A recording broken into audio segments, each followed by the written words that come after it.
So I am going to approach today a little differently because I want to, I thought about it for a while and I decided that I really feel like I want to stay with the very first activity, the just scribble, for a couple more sessions because there is so much to learn just from that one activity. So the first place I want to start is I want to talk about how the activities are divided up in the program, because each section activates the conscious mind in a different way. So the first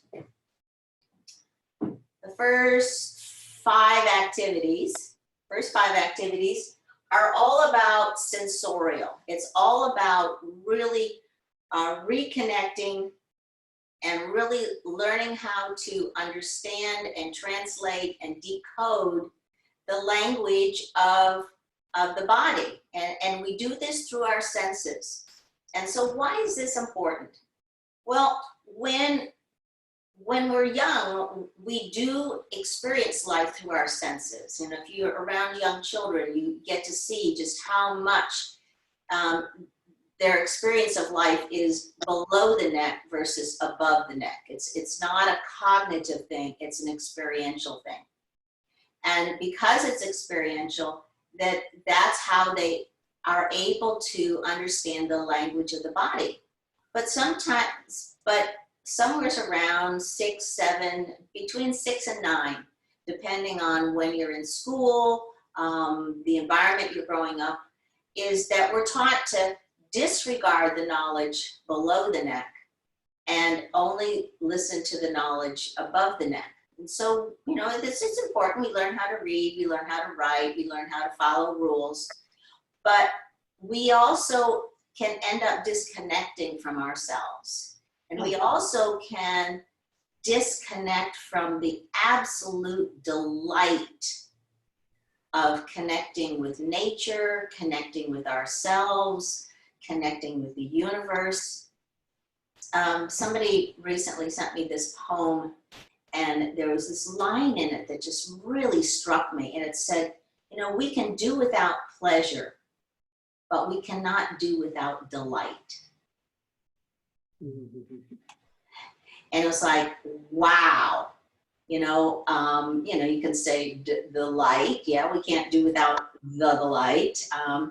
But it's being delighted, allowing ourselves to experience the deliciousness of life, the deliciousness of connection, the deliciousness of just things that, you know, are just so human. I mean, yes, there's a lot of hardship, there's a lot of pain, there's a lot of suffering, there's a lot of unrest, but there's also just delight. I mean, think about that little tiny blade of grass that finds a way to grow up through the pavement, you know, and show itself, you know, or this random seed that lands someplace and you all of a sudden discover this marvelous flower that you don't know where the seed came from.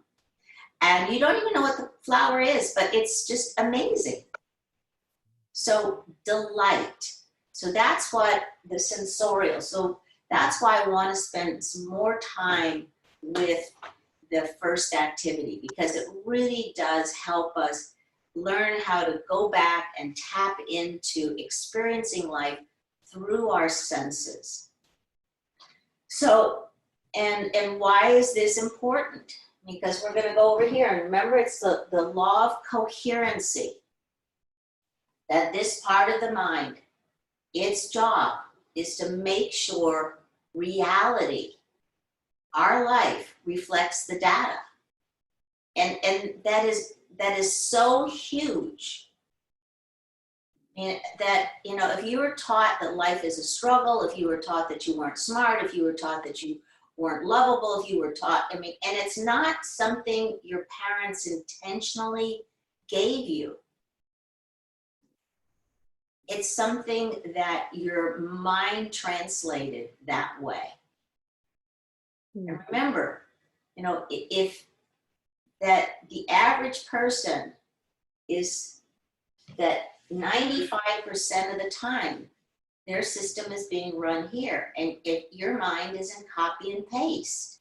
So that means that your mind is taking the reaction and the response and the beliefs and the perceptions, not just of your parents, but of your parents' parents and your parents' parents' parents' parents. The next thing is to remember is that information that's stored here that you got from your parents could have been accurate for them, could have been accurate for that time in history. But it's not necessarily accurate for you or the time that you're living in history.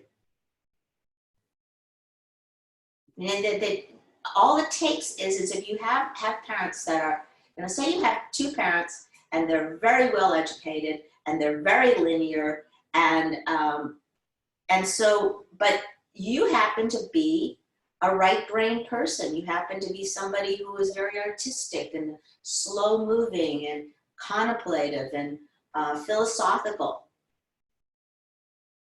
Just because they are wired differently, you would end up feeling like there was something wrong with you.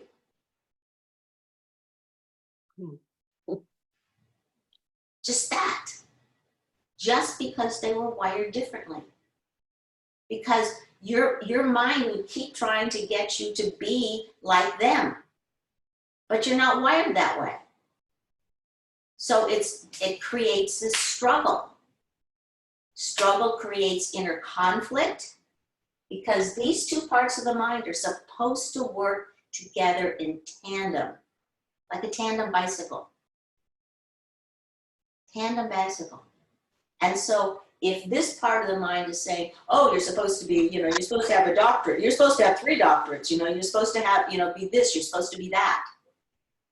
And this part of you just happens to be this loving, gentle soul that loves gardening, loves helping other people, you know, is just, you know, just that's who you are. That's going to create a conflict, a war going on inside of you all the time. And that then means that this part of the mind, when you're stressed, remember that part of the mind is designed to take over. So you are going to always be struggling to, you know, just to figure out how to be who you are. It's like always being on guard, always, you know, it's like this perpetual thing. Instead of being able to just drop in and be who you are. Like Mr. Rogers says, there's only one you, only one. And the world needs that person. It's like having a 1,000-piece puzzle and you put in the 999th piece and you realize one piece is missing. How disappointing, how upsetting is that? We need every piece in the puzzle. We need every piece to be who they are. You know, that's what, I mean, in many ways, I look at the pandemic right now that we're all going through, and it's an opportunity. Be the puzzle piece you are. Don't try to be that kind of puzzle piece or that kind of puzzle piece. Figure out what and who you are. So why do I say we're going to do the scribbling? Because for me, the scribbling, it is so simple, but it is a way to spiral yourself back into remembering who you are and what makes you happy. And why is that important? Because when we feel happy, it means that we've hit our conscious mind. We've activated our conscious mind, which means we've suspended all the shoulds, the have-tos. We've suspended that, and we get to look at who we really, really are and be delighted with that. Be delighted. I mean, when was the last time you were around a 2 or 3-year-old who is just totally delighted in themselves? I mean, just totally delighted with life. And I mean, it's just like, oh my God, this is so glorious. That's where you want to get back to. Because when you are, that frequency that your body gives off, the energy your body gives off, makes a difference. You become that puzzle piece. You become the puzzle piece you're supposed to be. So there's a phrase that it says like your mere presence alone makes a difference in the world. But that's only if you're really the puzzle piece. You know, if you're being who you think you're supposed to be or who you were taught you're supposed to be, and then, you know, you just, you know, you're kind of carbon copy of, you know, the generations that came before you. But you're unique. You know, you're a unique individual. And so learning how to do that and sustain that in our world that is full of have-tos and shoulds is a very difficult juggling act, a really difficult one. So that's why I really want to spend more time here with the scribbling and just keep focusing you there and saying, you know, use this. Use it when you're standing in line in the grocery store. You know, we're doing our social distancing, or use it whenever you kind of are find yourself getting thrown off or reacting to something. Use it to bring yourself back. So I started to say the activities were broken into 3 things. We have the sensorial, which is the first 5 activities. And we've done, you know, the first and the second and the third one. I guess in the 4th, we also did the spiral. So the second group is creativity. Now, I have activities in the program that are specifically designed to activate that. But any kind of creativity. You know, it could be making a new kind of sandwich. You know, it could be adding a little something to the plate. You know, it could be gardening. It could be moving a chair from one part of your house to another part. I mean, it's just anything that is creative will activate this. Especially if the end result delights you. It's like, oh wow, I really like that a lot better. That's like, oh, that's so cool. Okay. Novel. Anytime you present something a situation is presented to you that's novel, that you've never done before, it requires this part of the mind. Because remember we said, no thinking takes place in that part of the mind. It just reacts and responds. It's Pavlovian with what's been put in there. It's a brilliant part of our mind. It means that we can, you know, walk and chew gum at the same time. You know, we can do multiple things while we're driving, although we're not supposed to. But anyway, ultimately, you know, you want that anything that's novel, anything that's new, anytime you make a single change, it forces this part of the mind to come in and figure it out, because that's the problem-solving part of the mind.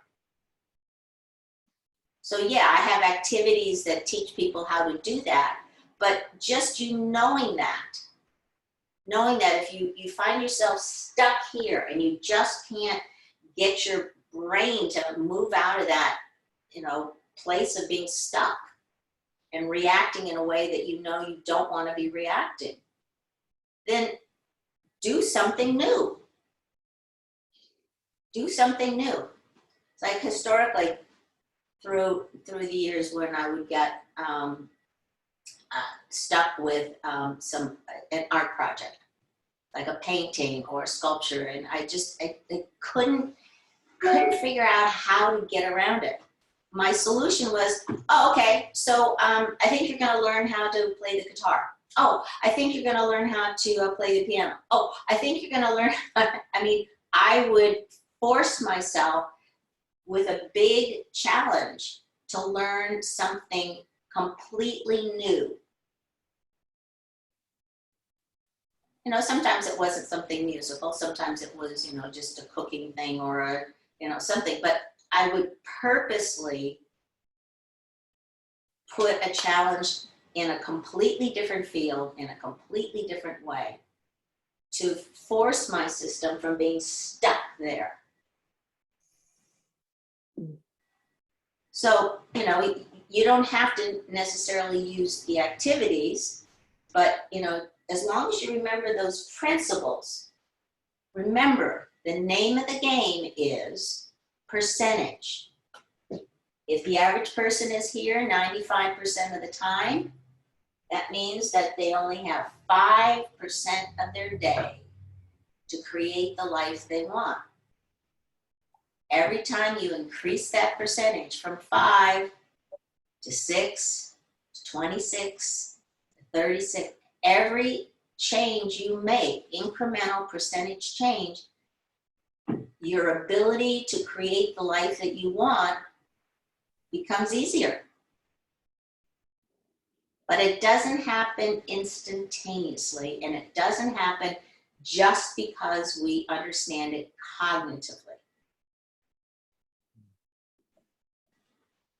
So once again, I talk about, you know, when you do the activity, pay attention to how you feel before, during, and after. Why? Because we're looking for stats. We're looking for a sense of how much does this affect me? Because if doing the activity in a certain way is only affecting you, you know, maybe 30%, it's not a good use of your time. You want to find the movements, the rhythm, the patterns, the engagement of your breath. You want to find all of those things that really make a phenomenal shift in you quickly and instantaneously. And then you want to figure out how to disguise it, because you want to be able to use it in the middle of life. You want to be able to use it while you're standing in line at the bank or in the grocery store. Or you want to be able to use it in the middle of an argument with somebody and them not know what you're doing, but you are purposely forcing your system to not get, you know, this part of your mind to not get triggered. You are demanding your system stay here so you can stay centered, you can stay clear, you can be on purpose. And in doing that, you write a new response. You change the course of your life. You literally change the course of your life by being able to hold your ground. Not by demanding that they change, by demanding that they do something different. Mm. No, we have no control. If, you know, and when we think, you know, this pandemic, you know, it's a metaphor. It's like we have no control over what happens outside of us. Yep. Zero. Yep. But we can affect the course of our life by how we respond inside. That's the deciding factor. So that's why the simplicity of the scribbling and knowing how it affects me when I use my non-dominant, my dominant, both hands together. I mean, that in the moment, it is the simplest way to pull yourself in and anchor yourself here. And once you do, once you're anchored there, it doesn't matter what they do. It's not, your system is not going to get derailed. And it's not because you're being harsh. It's not because you're, being tough. You're just not participating. It's just like, I had a conversation with somebody recently, and they were going on and on and on, and I was like, And they finished and expecting me to agree with them. And I just said, I think we're going to agree to disagree. And then I changed the subject.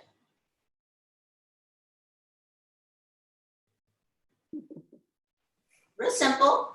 It was like, inside of me, my system was going, I'm not going there. I'm just not going to participate. I'm going to wait for an opening, and then I will just end this discussion, because, they're going that way, and I have no intention. It just, and more than that, it was a really big leap for me compared to, where I was maybe 20 or 30 years ago. Is then I would have gotten into this discussion, trying to convince them, trying to change their mind, trying to get them to go along with, all of that. And it's like, no, you can go down that road. That's just fine. It's just fine with me if you want to do that. I have no issues about it. I'm just not going in the car. I'm just, I'm getting out of the car. I'm not going there. And that's how change happens. Because in those moments, you are anchored in your authenticity. It becomes concentrated.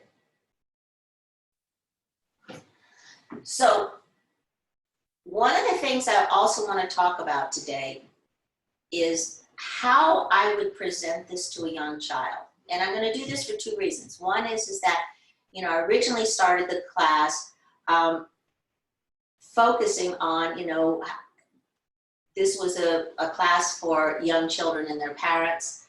But more than that is that what I thought about for a while is that if I really talk about how I present this to a young child, I feel like it's going to give you a deeper sense on how for you to present it to your inner child.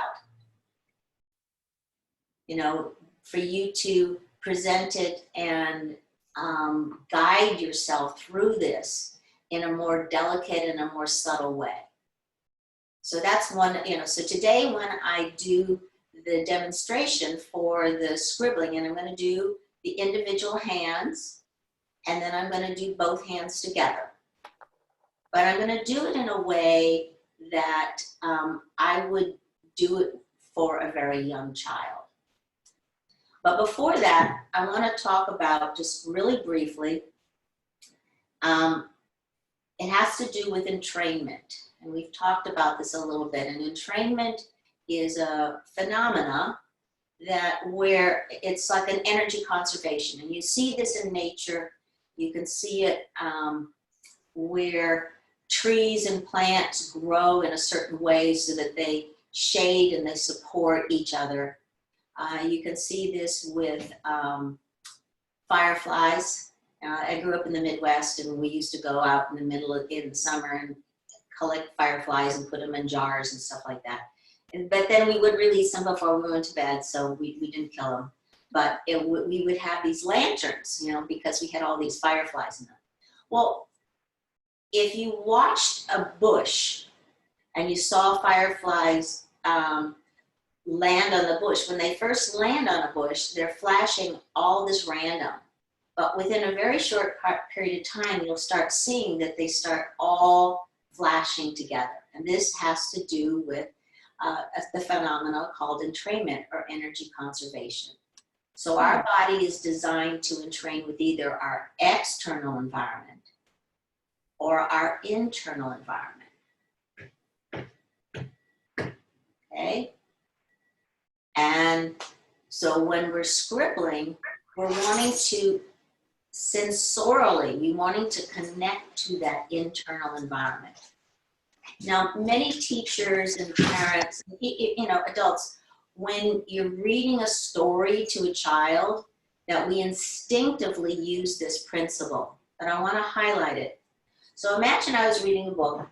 Hold on there. So I was reading a book to some kids, some young, a young child. And so if I was going to do it where I was entrained with the outside or the linear part of me, I'd say, okay, so I'm going to read you a story about a bunny today. Now this is just an ordinary bunny. Okay, now, if I wanted to entrain with my inner, and in the process, pull the child into the inner, this is how I would do it. Notice the change of the rhythm and the movement of my voice. Because remember, your voice is the soundtrack. Today, I am going to tell you a story about a bunny. Now, this is no ordinary bunny. This is a very, very special bunny. Can you feel the difference? Oh, yeah. Yes? No? Yes. Yeah, okay. Absolutely. So when you're scribbling,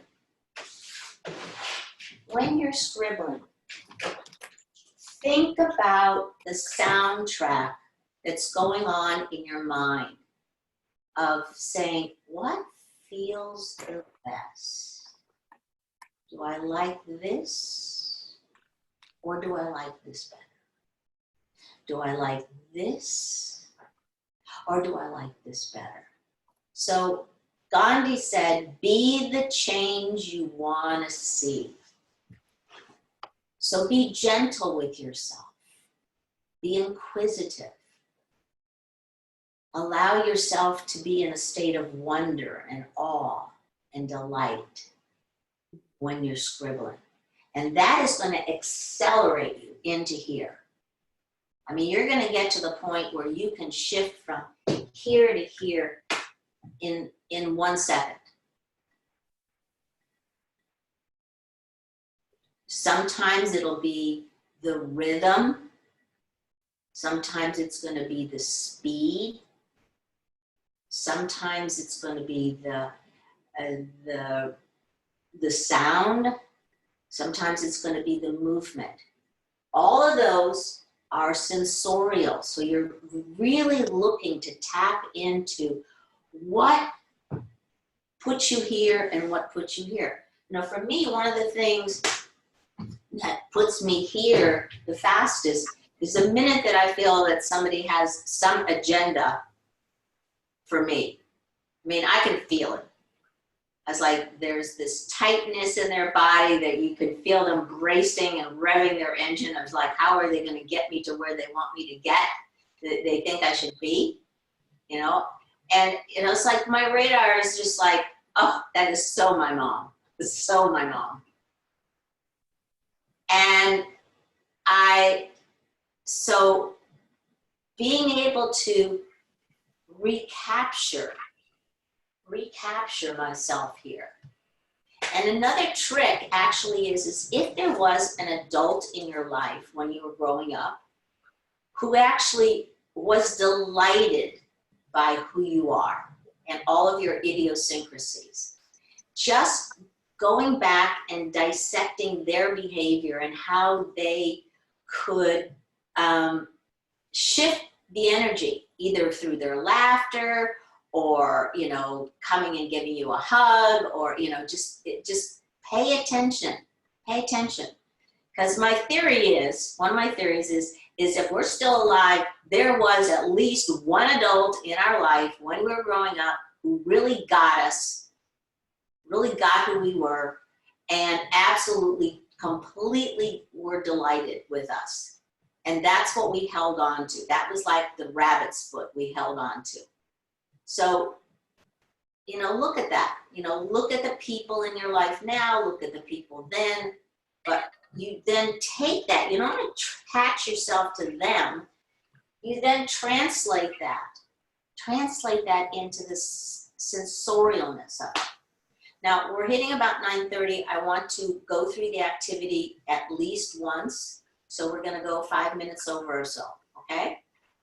I hope that's okay with everyone. So what I want us to do now is we're going to, now that I've done all this jabbering about it, I really want you to drop fully into doing the individual hands, okay? So we're going to do individual hands, and then immediately we'll jump into doing both hands together. So we're just going to transition through those activities because we've done them before. But today I want you to really tap into feeling and sensing in a deeper than you have before. And feel how that makes an incredible shift in your body physiologically, okay? So we're gonna close our eyes. We're gonna take 3 deep breaths.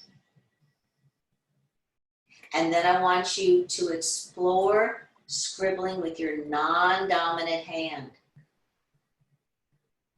And really pay attention to how your body wants to scribble today, how it wants to hold the crayon, how it wants to move, how your breath is incorporated. You know, you really want the breath and the movement to be one. You know, it's an important thing to have that integration.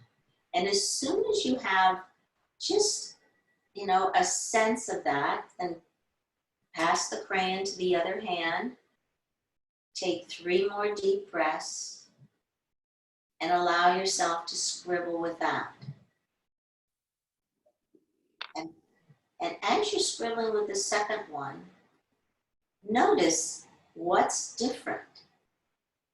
It's like this morning, one of the things I'm aware of is that what's really extraordinary is that my dominant hand is moving at half or even a quarter of the speed of my non-dominant hand. And I've never noticed that before. And I'm not sure if that's just because of today. I think it is. I think something has shifted that I was unaware of. So the shifting is not like, oh, I've shifted it, but this is like going to be an ongoing process. And the more you use it, the more you integrate it in your life, the more changes you'll see.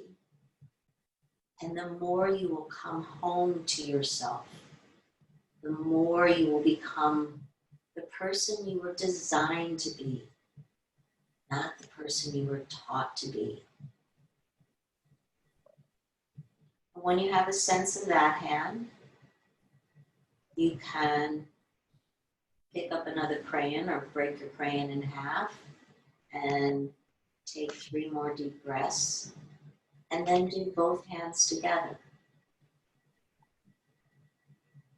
And when you do both hands together, just really pay attention that they're moving simultaneously.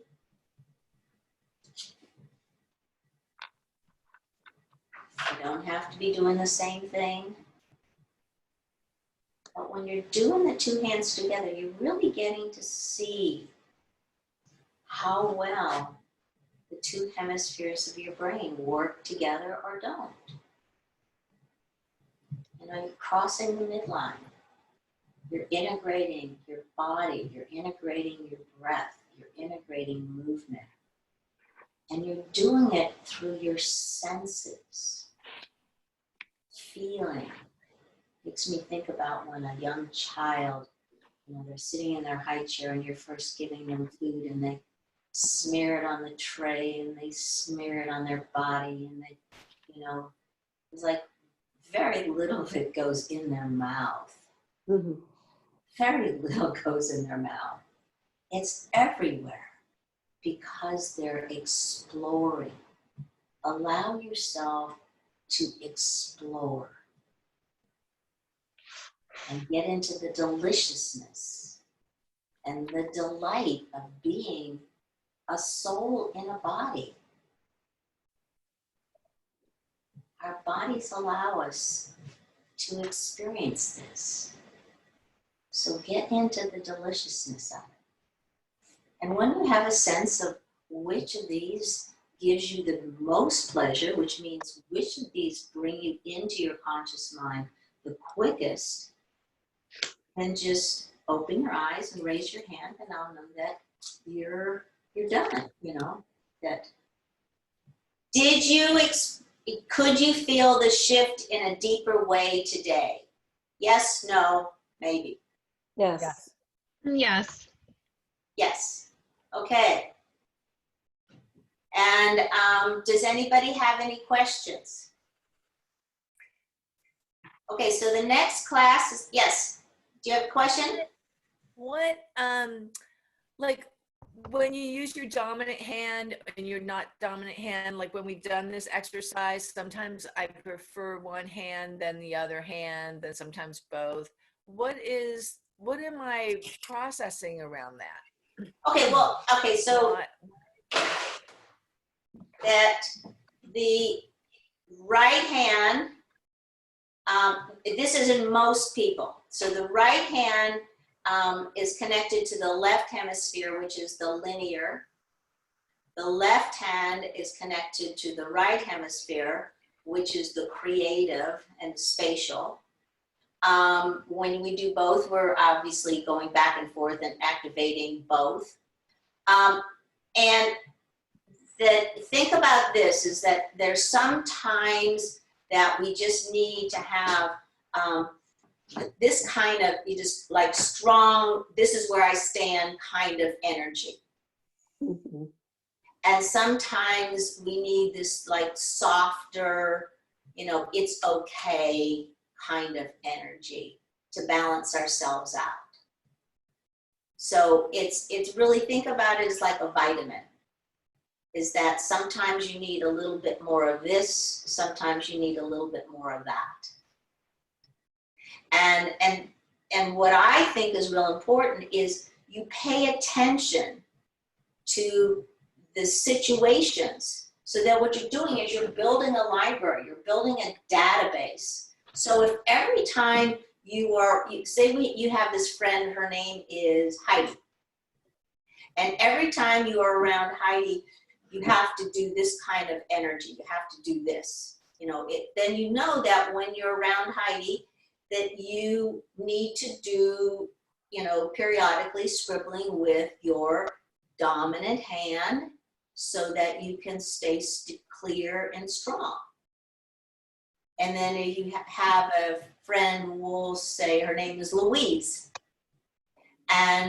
But when you're around Louise, you know, your energy can be more softer and more fluid and more relaxed.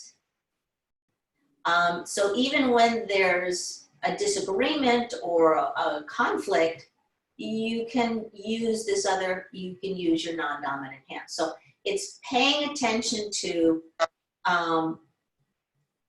when your system shifts from here to here.